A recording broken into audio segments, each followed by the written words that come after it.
Hello friends, உங்களில் சில பேருக்கு சர்ஜரி பண்ணியிருப்பீங்க, சில பேருக்கு பண்ணியிருக்க மாட்டீங்க. பண்ணாதவங்களுக்கு சர்ஜரி எப்படி இருக்கும், பெயின் எப்படி இருக்கும் அப்படின்னு ஒரு டவுட் இருக்கும். அதை பற்றி தெரிஞ்சுக்கணுமா? இந்த வீடியோ ஃபுல்லாக பாருங்கள். சர்ஜரி பண்ணும்போது பெயின் தெரியாமல் இருக்கிறதுக்காக அனஸ்தீசியா கொடுப்பாங்க. இந்த அனஸ்தீசியாவில் 4 டைப்ஸ் இருக்குது. ஃபர்ஸ்ட் டைப் என்னென்னா ஜென்ரல் அனஸ்தீசியா. இந்த பிக்சரில் இருக்குல்ல, இதை மாதிரி தான் கொடுப்பாங்க. இது கொடுக்கும்போது என்ன ஆகும்னா ஹோல் பாடியிலையுமே சென்சேஷன் இருக்காது. Second type sedation anaesthesia.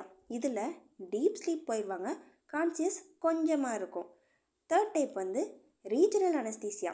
இதில் என்ன ஆகும்னா லார்ஜ் ரீஜனை சென்சேஷன் இல்லாமல் பண்ணிடுவாங்க. சிசேரியனுக்கெலாம் மோஸ்ட்லி இந்த டைப்பில் தான் பண்ணுவாங்க.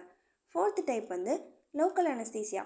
டென்டல் ஹாஸ்பிட்டலெலாம் பண்ணியிருப்பீங்கள்ல, எக்ஸ்ட்ராக்ஷன் பண்ணும்போது அதெல்லாம் லோக்கல் அனஸ்தீசியா தான். இப்போ புரியுதா?